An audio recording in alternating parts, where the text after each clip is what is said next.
Oke, Assalamualaikum warahmatullahi wabarakatuh. Berjumpa lagi kita dalam perkuliahan Fisika Inti. Pada pertemuan kali ini kita akan membahas tentang struktur inti. Adapun topik yang akan dibahas pada materi ini adalah pertama ada hamburan Rutherford, di mana di sini nanti dari peristiwa hamburan Rutherford ini, Rutherford kemudian mengusulkan suatu model atom yang berbeda sekali dengan model atom sebelumnya. Nanti akan kita bahas lebih detail pada subtopik ini. Kemudian hipotesis proton-proton.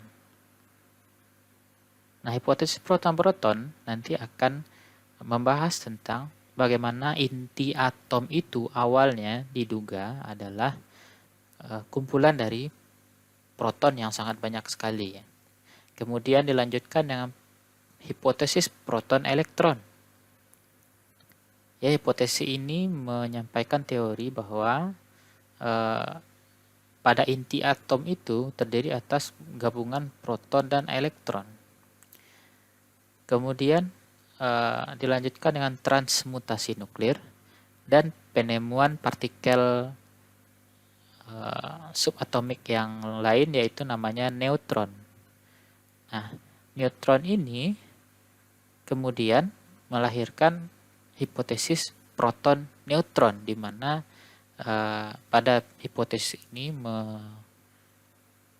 menyampaikan bahwa pada inti atom itu merupakan gabungan dari sejumlah proton dan sejumlah neutron. Ya, mungkin itu sekilas pada setiap topiknya. Kita lihat topik pertama, yaitu tentang hamburan Rutherford atau Rutherford Scattering Experiment. Oke, pertama kita bahas terlebih dahulu adalah fisikawan yang bernama Ernest Rutherford. Ya, Ernest Rutherford ini, atau orang lebih familiarnya menyebut Rutherford, itu merupakan fisikawan yang berasal dari New Zealand, atau kita mengenalnya dengan istilah Selandia Baru, di mana New Zealand ini atau Selandia Baru itu merupakan koloni Inggris, ya. Dia bahagian dari negara jajahan atau persemakmuran dari Inggris. Jadi Rutherford ini dia ya cukup lama lah, ya. Memang dia dibesarkan di Selandia Baru atau New Zealand. Tapi dia sebenarnya aslinya adalah orang Skotlandia, yang kemudian orang tuanya menetap di New Zealand atau Selandia Baru. Nah, Rutherford ini, ya, dia juga adalah penemu dan pengusul konsep dari waktu paroh pada peluruhan radioaktif. Kemudian juga penemu dari radiasi alfa dan radiasi beta. Selain itu, yang terpenting sekali yang memang bersesuaian dengan mata kuliah kita, yaitu fisika inti, adalah yang perlu ya saudara ketahui, karena bapak ini, ya, Ernest Rutherford ini, beliau yang akhirnya dijuluki, ya, atau dikenal sebagai bapak fisika inti. Nah, ini yang perlu sekali untuk diperkenalkan kepada seluruh mahasiswa, ya, bahwa bapak fisika inti itu adalah Rutherford. Kita mulai untuk hamburan Rutherford ini, kita mulai dari model atom yang disampaikan oleh J.J. Thomson atau Sir Joseph John Thomson.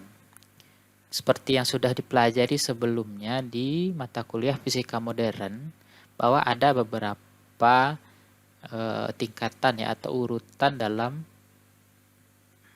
pencetusan dari model atom, mulai dari model atom Dalton, kemudian Thomson, setelah itu model atom Rutherford. Setelah Rutherford ada namanya model atom Bohr, dan kemudian yang paling terakhir adalah model atom kontemporer ya, yang terbaru sekarang, yang pada prinsipnya sama dengan model atom Bohr, hanya saja lebih detail, termasuk suborbital, masuk orbital, dan suborbitalnya. Nah, kita mulai dari konsep atom yang disampaikan oleh Thomson. Atom Thomson ini dikenal juga dengan istilah model atom kue puding ya, atau plum pudding. Ya, kue puding plum, di mana dia menggambarkan bahwa atom itu seperti bola yang bermuatan positif, sementara di bola itu, di permukaannya itu ada seperti kismis ya, atau plum. Nah, kismis-kismis yang kecil-kecil itu, nah itu diibaratkan sebagai elektron ya, atau muatan-muatan negatif. Nah, jadi pada model atom Thomson ini sudah diperkenalkan elektron karena penemu dari elektron sendiri adalah Thomson ya, yaitu pada tahun 1897 Masehi ya. Nah, itu sudah ditemukan elektron, dan Pak Thomson ini menerima Nobel ya dari penemuan elektron ini. Jadi beliau, Pak Thomson ini, mengusulkan teori atom namanya model atom Thomson, di mana bentuknya seperti kue kismis ya, atau kue plum, di mana kismisnya itu adalah elektron, sementara yang rotinya itu atau kuenya adalah muatan positif. Ya, jadi keseluruhan kue itu muatan positif dan kismisnya itu adalah yang muatan negatif. Nah, Thomson ini dia memiliki mahasiswa ya, mahasiswa bimbingan yang belajar dengan beliau ya, yang menjadi mahasiswa bimbingannya. Namanya adalah Rutherford. Rutherford ini dia melanjutkan penelitian dari dosen pembimbingnya, yaitu J.J. Thomson. Apa yang dilakukan oleh Rutherford itu pada tahun 1910, Rutherford ini membuat lempeng emas yang sangat tipis sekali. Ya, sangat tipis sekali, sehingga diusahakan setipis mungkin supaya kandungan atomnya itu betul-betul sangat sedikit sekali, tipis ya istilahnya. Jadi tidak banyak atom emas ini yang nanti kalau yang kemudian nanti akan ditembak dengan sinar alfa. Diharapkan nanti sinar alfanya tidak terlalu banyak berinteraksi dengan atom-atom emas. Jadi bisa langsung dicek ya, atau dilihat bagaimana hasil dari interaksi antara sinar alfa ini dengan atom-atom pada atom-atom unsur dari lempeng emas tadi. Nah, jika ya berhubung waktu Rutherford melakukan eksperimen ini, model atom itu yang sudah ada adalah model atom Thomson. Nah, perkiraan dari Rutherford adalah jika sinar alfa itu ditembakkan ke model atom seperti model atom Thomson ini, maka jalannya sinar itu akan seperti panah yang berwarna hijau ya, karena yang bahagian atom itu dia bermuatan positif ya. Jadi ketika sinar alfa lewat, sementara sinar alfa itu bermuatan positif, maka dia akan mendapatkan tolakan dari muatan positif maupun tarikan yang cukup kecil ya dari partikel elektron yang ada di permukaan dari atom ini ya. Maka prediksi atau perkiraan arah sinarnya itu seperti terlihat pada slide, yaitu seperti sinar warna hijau. Nah, kemudian Rutherford ini membuat eksperimen hamburan Rutherford dengan bentuk peralatannya seperti terlihat pada slide, yaitu ada sumber sinar alfa, yaitu menggunakan unsur uranium. Kemudian ada filter. Setelah itu ada lempeng emas diletakkan, lempeng emas tipis diletakkan di tengah, dan di sekelilingnya diberikan suatu layar deteksi untuk membaca atau mendeteksi semua sebaran dari sinar alfanya. Nah, menurut perkiraan kalau menggunakan atom, ya model atom Thomson, seharusnya sinarnya itu hanya lurus saja. Coba kita lihat. Nah, seperti ini ya. Jadi kalau dia menggunakan model Thomson, maka seharusnya sinarnya itu lurus saja seperti ini, dia lewat saja, atau ya ada sedikit pembelokan. Jadi perkiraan kalau dia lempeng emas itu ditembak dengan sinar alfa, dia sinarnya akan lewat seperti di gambar ini. Ternyata ketika ditembakkan, kenyataannya seperti ini yang teramati, bahwa ada sebahagian sinar diteruskan, sebahagian sinar itu melenceng atau dibelokkan, dan ada sebahagian juga yang dipantulkan. Ya, jadi seperti ini ya. Jadi sebahagian sinar itu dilewatkan. Ya, ada yang sebahagian dibelokkan, dan ada sebahagian lain lagi dia dipantulkan. Nah, maka Rutherford ini dia memperkirakan bahwa mungkin saja ya atom itu bentuknya seperti ini. Kalau bentuknya seperti ini, kira-kira seperti apa kalau sinar alfa dilewatkan? Oh, ada yang sinarnya lewat saja atau belok sedikit, atau dia lurus saja melewati. Ada yang beloknya cukup banyak, dan ada yang dipantulkan. Nah, yang jadi hal menarik di sini adalah yang dipantulkan ini. Artinya, sebahagian besar dari sinar itu lewat dan dibelokkan, tapi ada bagian kecil dari sinarnya dipantulkan. Nah, artinya apa? Rutherford ini kemudian menyimpulkan bahwa pada atom itu dia terdapat di tengahnya itu terdapat suatu inti.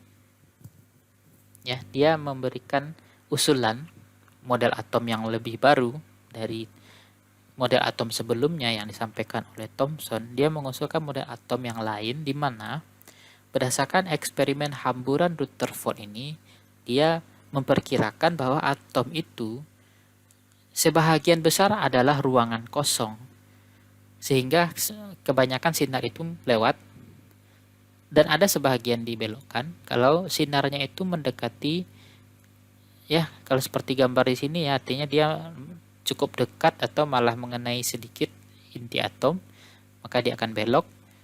Ada sedangkan yang mengenai inti atom dia akan mantul. Artinya dia mengusulkan bahwa atom itu memiliki sebuah inti di tengahnya, di mana inti itu merupakan konsentrasi massa dari seluruh atom. Ya. Jadi massa atom itu terkonsentrasi di pusat di tengah itu. Ya, inti atom. Yang mana inti atom ini sangat padat sekali, makanya sinar alfa yang mengenai inti atom itu tidak bisa menembusnya, tapi sinar itu akan terpantulkan kembali. Nah, dari sini di Rutherford ini dia mengusulkan bahwa pada atom itu dia memiliki inti di tengah, atau istilahnya adalah nukleus, di mana nukleus ini bermuatan positif. Nah, untuk elektronnya bermuatan negatif itu tersebar di bagian luar. ya tersebar di bagian luar, dan di tengah-tengahnya merupakan inti atom atau nukleus yang bermuatan positif, di mana inti atom di tengah itu sangatlah padat, sementara yang di luar inti itu terletak elektron, dan di sana dia seperti awan ya, istilahnya tidak begitu padat, maka sangat gampang sekali ditembus oleh sinar jika melewati bagian di luar inti. Nah, kenapa Rutherford kemudian dijuluki sebagai bapak fisika inti? Karena beliau adalah orang pertama yang mengusulkan atau menemukan konsep bahwa pada atom terdapat suatu inti ya, atau nukleus. Karena dia orang pertama kali yang memunculkan adanya suatu inti pada atom, makanya fisika inti itu ya artinya pembahasan tentang fisika inti di dunia ilmu fisika itu dimulailah dari diperkenalkannya inti atom ini pertama kali oleh Rutherford melalui eksperimen hamburan Rutherford atau Rutherford scattering experiment. Sehingga dari percobaan hamburan Rutherford ini atau eksperimen hamburan Rutherford ini terbentuklah suatu model atom baru ya. Ini model atom sebelumnya yang disampaikan oleh Thomson, dan ini adalah model atom yang baru yang disampaikan adalah oleh Rutherford, di mana dia mengusulkan bahwa atom itu ini kosong saja ya, cenderung kosong, tapi dia ada inti di tengahnya yang cukup padat, di mana massa atom itu terpusat di sini, dan di luarnya ada elektron yang berserakan ya, atau terletak secara acak. Muatannya negatif ya, dan ini inti atom atau nukleus ini bermuatan positif. Nah, pada di sini proton belum ditemukan ya, maka mereka masih menggunakan istilah elektron karena elektron sudah ditemukan. Sementara inti atom tidak disebut proton atau lain-lain karena memang partikel proton belum ditemukan. Jadi hanya disebut dia bermuatan positif. Ya, kemudian kita lanjutkan ke hipotesis proton-proton. Nah, hipotesis proton-proton ini berawal dari teori inti atom yang diusulkan oleh Rutherford. Yang tadi ya, kita bahas tadi ya, bahwa di tengah atom terdapat suatu inti padat dan pejal bermuatan positif pada tahun 1910. Kemudian pada tahun 1919 atau 1920 untuk Rutherford ini meneliti atom hidrogen, di mana atom hidrogen itu inti atomnya merupakan satu muatan positif. Maka Rutherford kemudian menyatakan bahwa atom hidrogen itu memiliki satu proton dan satu elektron. Kemudian muncul pertanyaan, bagaimana untuk atom yang berat ya, atau artinya atom yang memiliki nomor atom yang cukup besar ya, seperti misalkan karbon ya, misalnya.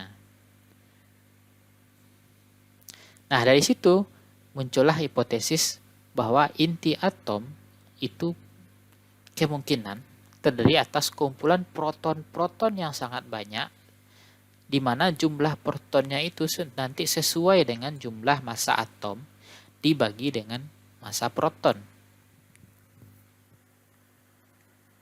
Ya, jadi untuk atom-atom yang berat berarti nanti bisa terdiri atas 5 proton, 10 proton, 15 proton, 20 proton dan seterusnya, tergantung dari proporsi massa dengan perbandingan massa antara massa atom dengan massa sebuah proton.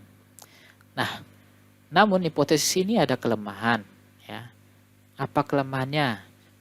Ya, yaitu adalah pertama, tidak cocoknya nilai massa atom dengan jumlah total proton yang diperkirakan. Ya, jadi misalkan diperkirakan seperti karbon itu memiliki 12 buah proton. Nah, ketika kita jumlahkan 12 buah proton, ternyata masanya sangat jauh sekali berbeda dari massa atom karbon. Kemudian jadi pertanyaan, selisih berbeda itu berarti kemungkinan ada partikel lain, partikel subatomik lainnya di inti atom ini ya. Jadi tidak hanya proton saja, berarti kemungkinan ada partikel lain. Makanya di sana nanti berkembanglah hipotesis yang lain. Ya, hipotesis proton-proton ini menyatakan bahwa pada inti atom tadi atas proton yang dalam jumlah banyak sekali, namun hipotesisnya lemah. Ya, kelemahannya karena tadi tidak cocoknya antara perhitungan jumlah massa total proton dengan massa dari atom. Ya, sangat jauh sekali berbeda. Kita lanjutkan dengan hipotesis proton elektron. Pada hipotesis proton elektron ini, itu seperti yang disebutkan tadi bahwa pada inti atom itu terdapat gabungan partikel proton dan elektron. Nah, hipotesis ini dimulai dari patokan dari awalnya sinar beta ya tahun 1899, di mana sinar beta ini merupakan radiasi inti. Nah, sinar beta ini sendiri bermuatan negatif dan dia merupakan radiasi inti. Artinya sinar beta ini ditembakkan dari inti atau keluarnya dari sebuah inti atom. Nah, karena sinar beta ini bermuatan negatif, muncullah perkiraan para ahli bahwa mungkin saja pada inti atom itu terdapat elektron.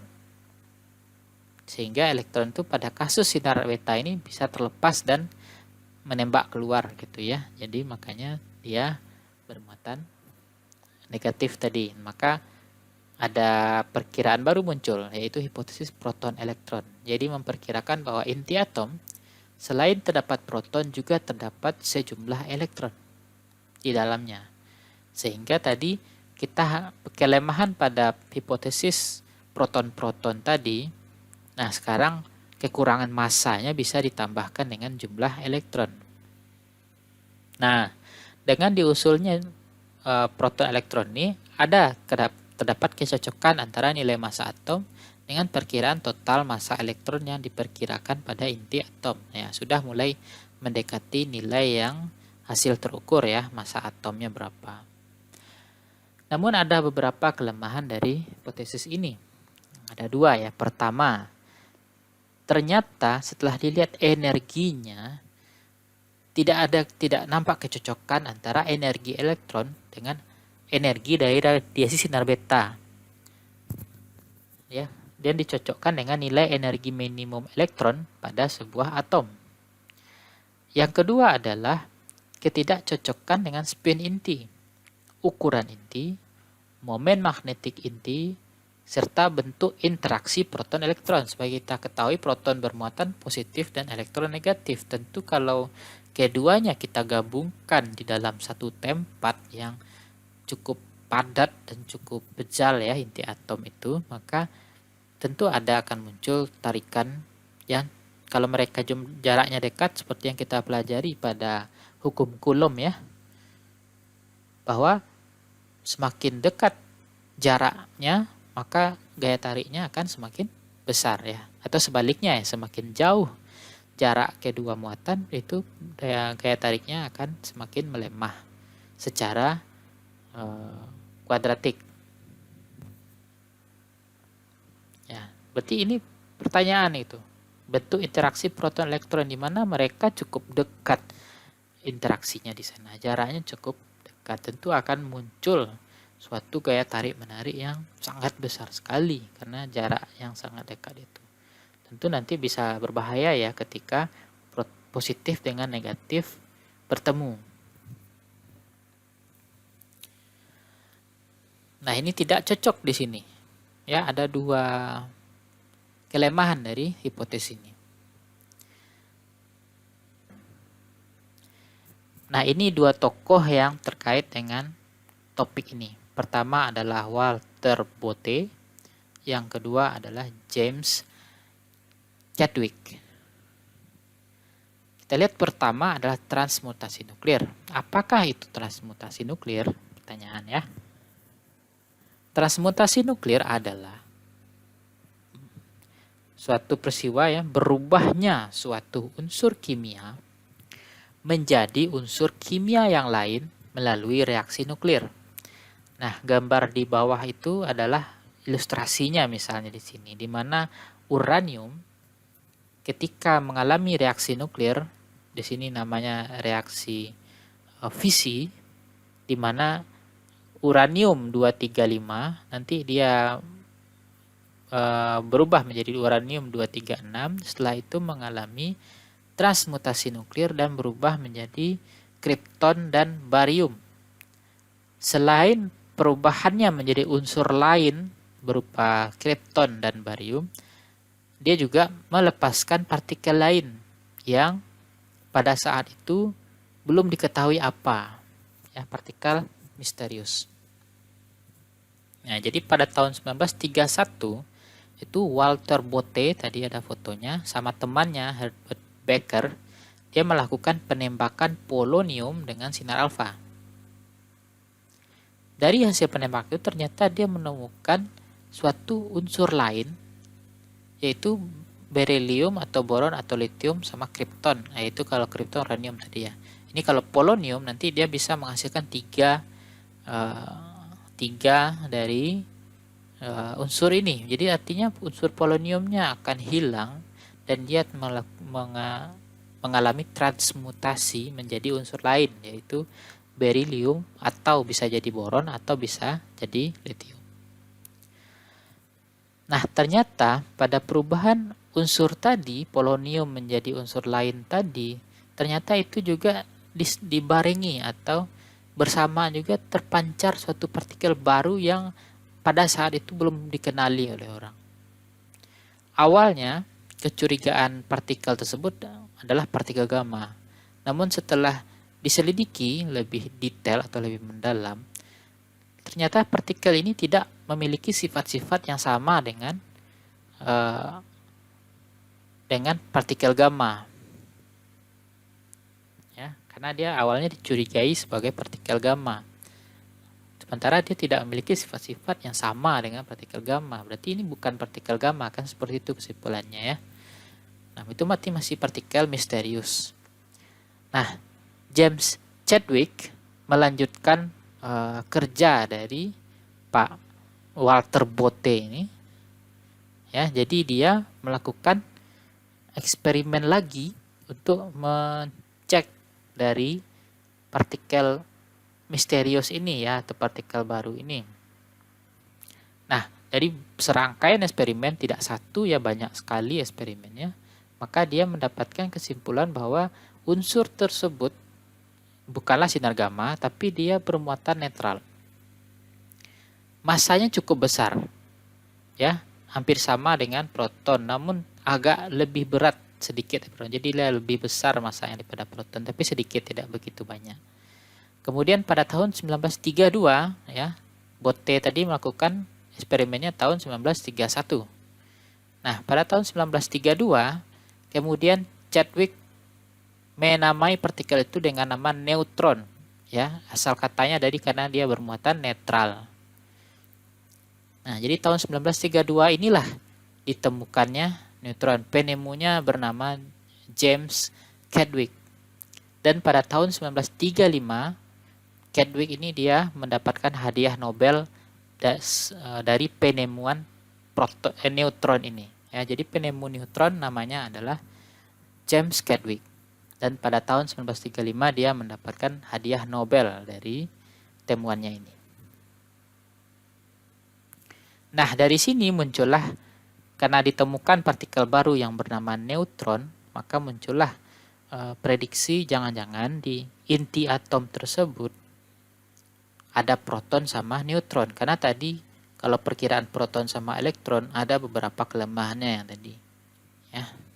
Kalau proton neutron mungkin saja, karena neutron ini netral, dia tidak berpengaruh ke si proton yang bermuatan positif.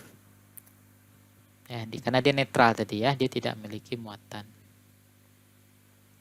Nah, ini pada tahun 1932 ya resminya neutron itu ditemukan atau diberi nama, berkembang hipotesis baru ya, proton neutron. Nah, jadi model proton neutron ini di mana inti atom itu terdiri atas Z proton dan A dikurang Z neutron dan muatannya adalah plus Za. Ya, jadi muatannya bergantung kepada muatan si proton. Masa totalnya sebagai A. Seperti yang sudah saudara ketahui ya, untuk suatu unsur itu masa atomnya atau atomic mass-nya adalah disimbolkan A dan nomor atomnya disimbolkan dengan Z. Nah, jadi nanti nilai A-nya sama dengan massa proton tambah neutron ya, yang hampir mirip. Nah, keduanya kemudian dikelompokkan sebagai nukleon atau partikel inti. Ya, proton dan neutron ini. Jadi hipotesis proton neutron ini lebih bisa diterima oleh ilmuwan ya hingga saat ini juga. Tapi dia masih bernama hipotesis. Nah, kenapa? Seperti kita ketahui bahwa hipotesis itu adalah suatu usulan di mana belum sepenuhnya bisa dibuktikan ya. Kalau kepada kasus ini ya belum bisa dibuktikan karena keterbatasan alat ya, karena kita belum bisa mengamati inti atom itu secara langsung ya, artinya kita pakai alat, kita bisa melihat pakai mata kita nanti melalui alat itu apa saja isi dari inti atom ya, belum ada alatnya, mungkin beberapa ratus tahun lagi akan ada. Kalau sudah terbukti nanti bisa jadi hipotesis ini bisa berganti menjadi sesuatu yang lebih kuat seperti dalil atau hukum atau teori dan lain-lain. Nah, berarti proton dan neutron ini kemudian dikenal sebagai partikel inti atom ya. Dia inti atom itu dari atas gabungan proton dan neutron yang kemudian dikenal dengan istilah nukleon. Nukleon ini ada namanya partikel on itu partikel, nukleus ya, jadi partikel dari inti atom. Berikut adalah timeline dari partikel subatomik atau partikel penyusun dari sebuah atom. Pertama adalah tahun 1897 yaitu penemuan partikel subatomik pertama bernama elektron yang ditemukan oleh J.J. Thomson. Kemudian diikuti di tahun 1920 yaitu penemuan partikel berikutnya bernama proton yang ditemukan oleh Ernest Rutherford, di mana Rutherford ini merupakan mahasiswa bimbingan dari Thomson. Jadi dia sebenarnya melanjutkan penelitian dari dosen pembimbingnya, namun dia menemukan hal yang baru. Kemudian tahun 1932 itu penemuan partikel ketiga yang bernama neutron oleh James Chadwick. James Chadwick ini adalah mahasiswa bimbingan dari Ernest Rutherford. Jadi sebenarnya dia juga melanjutkan penelitian yang sudah dilakukan oleh Ernest Rutherford. Nah, dari penelitian itu dia menemukan partikel yang baru bernama neutron. Jadi ketiga-tiga ilmuwan ini mereka adalah dalam satu tim peneliti sebenarnya ya. Jadi mereka bekerja bersama-sama tapi ada berbeda generasi. Ya, jadi Thomson ini gurunya atau dosennya si Rutherford dan Rutherford ini adalah dosennya Chadwick.